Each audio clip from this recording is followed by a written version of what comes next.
got involved in such things as the Dieppe raid, which was the first time I'd actually ever heard guns fired in anger. And that, of course, was a very frightening experience indeed. I mean, absolutely terrifying, the Dieppe raid. It was a dreadful experience. What exactly did you do at the Dieppe raid? I was on a tank landing craft, and we never actually put our craft down, because by the time we were to be called in, it was quite obvious that the battle was lost, so to speak. It was quite obvious that we were being annihilated on the beaches. So we hung about off the beaches, and we hauled back as many as we could of the wounded and the guys who had been knocked out. You know, we took over 5,000 men, and we brought back 1,250. And that all happened in the space of 4 hours, early one August morning. People since made a big fuss about our losses in the Falkland Islands, where we lost 280 people altogether over in a campaign which lasted 4 weeks, 5 weeks, quite a considerable period of time. We lost there on the beaches of Dieppe. We lost over 1,000 killed, and we lost a further 2,750 men wounded or taken prisoner in 4 hours. Do you remember anything about the security situation regarding the Dieppe raid before it took place? Oh, it was absolutely crazy, absolutely mad. The Dieppe raid was originally planned to take place in June of 1942. And those of us, we were just a very small handful of correspondents, I think half a dozen of us, assigned to cover the operation. We went incommunicado, not knowing where we were going to go, and we were whipped off to the Isle of Wight. And the Isle of Wight was sealed off. And there, for 3 weeks, we trained with the force. It was the Canadian 2nd Division or 1st Division, I forget which was to carry out this landing.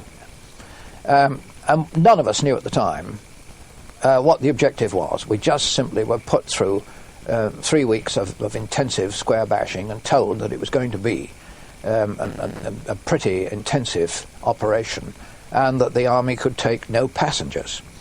So we had to be fit to look after ourselves. Well, that was fine. That was good, fair enough, and very good for us. On the evening of before the convoy was due to sail for this unknown destination, we were taken to the planning headquarters, and Colonel Churchill Mann of the Canadian Army, he was in the intelligence, the head of the intelligence of this Canadian division, briefed us over a model and revealed to us that Dieppe was the objective, and pointed out all the purposes of the operation, and painted a most optimistic picture of what a success it was all going to be. It was a raid. It wasn't going to be, there was no question of remaining there. It was a raid. We were going to shake the Germans to their foundations. We were going to destroy all their defensive positions. We were going to blow up their tanks and everything they'd got there. There were 42 German invasion craft in the basin behind the main shoreline at Dieppe, and we were going to tow these back in a triumphant procession across the English Channel at the end of the operation. It was a most glowing and wildly optimistic account of what this operation was going to be.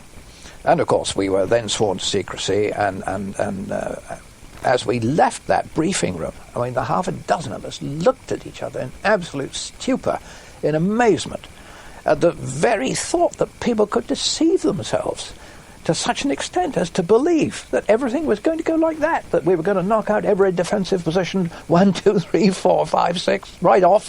And I remember saying to Bill Armstrong, who was an American, who was the correspondent of the Chicago Sun-Life or some such, one of the big Chicago newspapers, but I remember saying to him, supposing that we were there, supposing that we were the people defending Dieppe, would we be sitting down and letting this happen?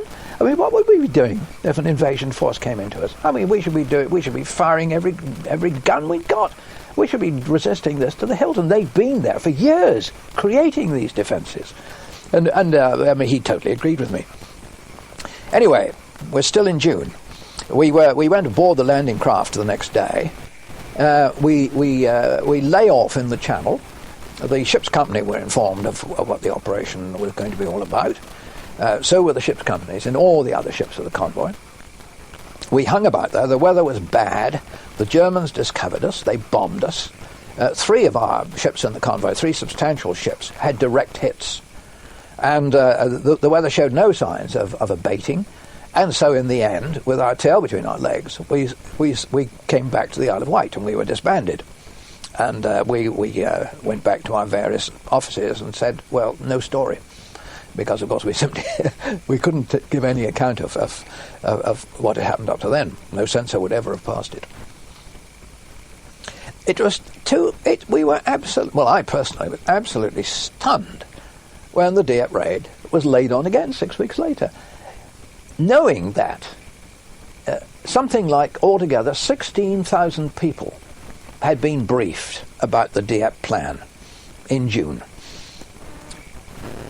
These were all the people, all the combined forces taking part in the operation, who'd all been briefed while at sea, plus the boys in the air.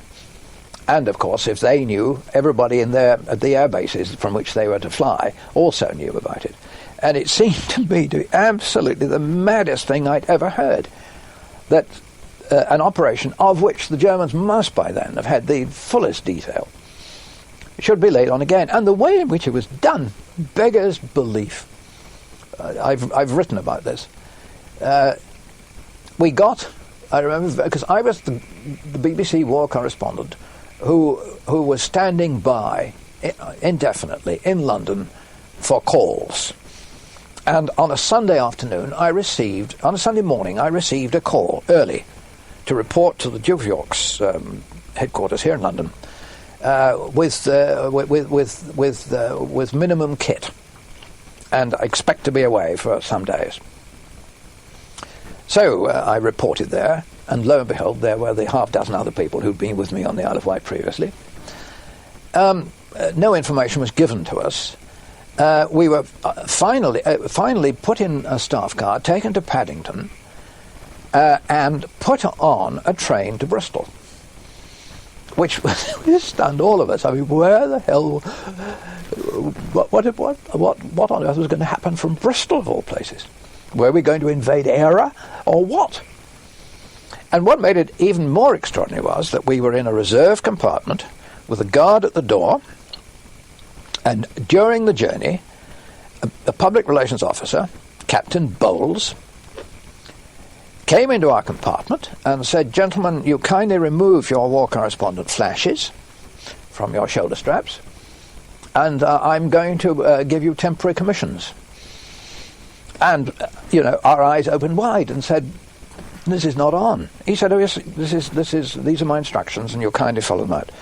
So when we got off the train in Bristol, we proudly had our pips. And I think I was a major on our shoulder straps. And we were taken to the Grand Hotel in Bristol. And we were told that under no circumstances must we be identified or identify ourselves, and of course we mustn't communicate with anybody. Now, I've already mentioned that Bristol had been my base in the BBC for some time. I was a fairly well-known person in Bristol. And going into the Grand Hotel, in the hallway, in the lobby of the Grand Hotel, there were people who knew me and came up and looked at my pips and said, "What's this? What are you doing, Frank? What are you up to?" And I had to say to them, "I'm sorry, I think you're making a mistake." Isn't it incredible? The next day, the Monday, that was a Sunday, spent the night at the Grand Hotel. The next day, we were told, well, we're going to have to remain in Bristol for an indefinite period, but unfortunately the Grand Hotel couldn't accommodate us anymore. So we were to be taken to a private hotel called the Hawthorns at Clifton, which is a suburb of Bristol.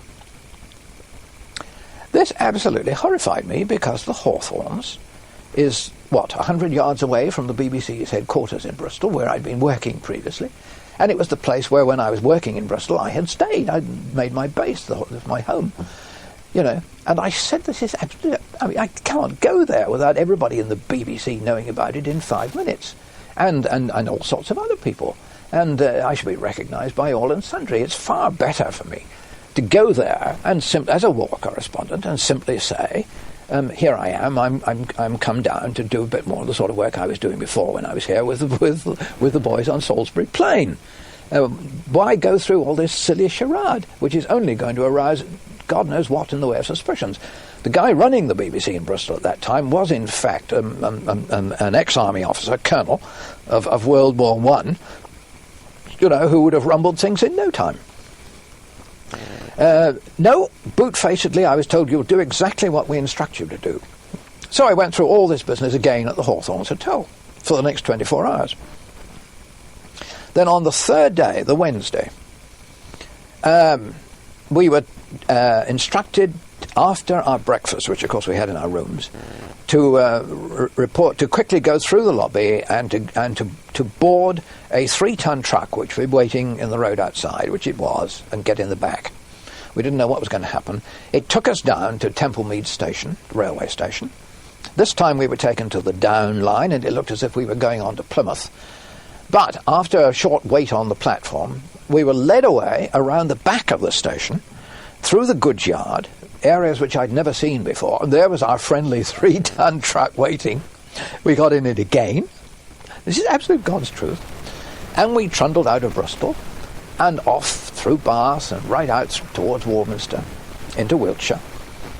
And we came to a lay-by or a lane or a side road or something and pulled into it. And Captain Bowles came aboard and said, well, gentlemen, now I can tell you what's going to happen. You're incommunicado. You will not have any communication with anybody at all, so I'm free to tell you this. The Dieppe raid is on again. We're taking you to Newhaven. You'll reach there by this evening. When we get there, we shall assign you to various landing craft, and you will participate in the raid, and the plans are exactly as they were in June. It was absolutely stunning, the stupidity of it, the sheer, utter, crazy madness. But that's what happened. So we spent the day in this 3-ton truck, trundling without any food across southern England. When it got to a sort of tea time, we were starving for food, having had only a light breakfast, and demanded of Bowles that the convoy be halted and that some food be found for us. And he went to some pub or other in the next village that we reached and came back with a small plateful of sandwiches. And I remember, really very small. After all, it's food rationing, if you remember. So I remember we had one small sandwich each and a bottle of beer. And that was it. We got to Newhaven, and he did as he said he would. I mean, he kept us under observation all the time, took us into the dockyard, into the harbour at Newhaven, and assigned us one at a time to landing craft. I reported to I'd never seen it. Well, none of us seen tank landing craft before. I mean, these sort of landing craft are absolutely new. It was the first time that they'd appeared. I went and reported to the commanding officer of this little landing craft, and he said, "Who are you?" And I told him, and he said, "I know nothing about you." And I said, "Well, I'm sorry, but I'm dumped on you." And he said, "Well, I hope you brought everything with you." And I said, "What do you mean?" And he said, "Well, we're all on hire. Every man on board's brought his own rations on. You've got your rations, haven't you?" And I said, "No, I haven't any rations." And he said, "Well, too bad, then you'll go hungry." He said, I'll certainly take you, but you've no authority to be here, and please don't interfere with our operations in any way. And that was how we went to Dieppe. We sailed through the night. We set off at dusk, and of course by dawn we were off the French coast. It was clearly visible. And I was astonished that there wasn't a heavy bombardment to begin with. But there wasn't. There was a very feeble bombardment, almost a token bombardment. I couldn't imagine how the defences were being softened up. There was, one would have thought there would be heavy naval gunfire to begin with. One would have thought capital ships would have been used to destroy the carefully prepared German defences. They were not at all, only destroyers with 4-inch guns. And, of course, there was a bit of an air bomb, but not bombers, only fighter bombers, only small bombs. 250-pounders, that sort of thing at the most. And only very few of them. And, of course, as soon as the operations, as soon as the landings began, I stuck by the radio centre in this little landing craft and listened for what I was worth. And, I mean, the reports coming back was, from the beginning, absolutely appalling. And it was quite obvious that there was not only had we failed in our attempt to land to take the Germans by surprise, it was also quite obvious that we were not adequately armed to deal with all their elaborate defences which they'd prepared. After all, they'd been in occupation of that coastline, don't forget, for a couple of years, which they prepared very carefully. And it was quite obvious that we were being annihilated on the beaches. And one after another, the tank landing craft were called in. We didn't know on ours whether we were going to be the next or not. We did know that if we got there, we'd probably never come back again. So we waited in a fair amount of trepidation, everybody, for this for the signal calling us forward. In the end, we were not. I didn't land. One or two of my colleagues did, and one of them got a very good story because he was with the commandos who carried out the only successful part of the operation on the western flank and silenced a German coastal defence gun on the cliffs. But the rest of us, incidentally, we were armed, which we all objected to very strongly because you know that the rules of warfare are that war correspondents like chaplains don't carry arms, and if you are taken prisoner and you're found to be armed, you're immediately shot as a franc-tireur. And we objected to carrying arms. Nevertheless, it was insisted upon, and I was armed. But in fact, what one did, as I expect you'll understand, is, and we spent all our time hauling chaps out of the water from small boats, which had managed to bring them off the beaches, and they were there. They were bleeding, limbs torn away, and that sort of thing, and hauling them on board our landing craft, which was less vulnerable. And when we were full and couldn't find room for anybody else, we got the order to sail back. We were under air attack the whole time. But fortunately for us, nothing hit us. Lots of our tank landing craft went down. I mean, any number of them were lost that day. We were fortunate. We had lots of near misses, but we weren't struck. We got back early evening. A very, very sorry story.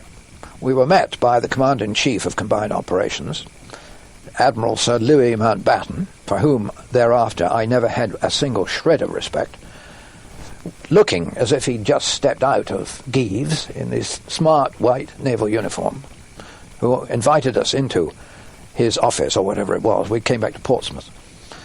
And then tried very hard to bamboozle us into presenting a very favourable picture of the operation, that the lessons had been learnt which would enable us next time to make an effective landing and so forth. And there were we, plastered in mud, all over our battle dress uniforms. And Louis Mountbatten, as I say, looking almost like a tailor's dummy, and quite oblivious to the kind of stories that we had to tell him. He didn't want to hear them. And as Montgomery said subsequently, it was a great pity that so many Canadian lives had to be lost in order to teach us things that we knew already. But it was a terrible, terrible incident and a great blot on military history, I'm afraid. Was it after this that you went to North Africa? Yes, after that. I just finished by saying that there was, of course, extreme censorship applied to the reports where any of us were allowed to print or broadcast about the Dieppe raid. Nothing. We were not allowed to say anything for 24 hours. And even then, the facts we were allowed to reveal were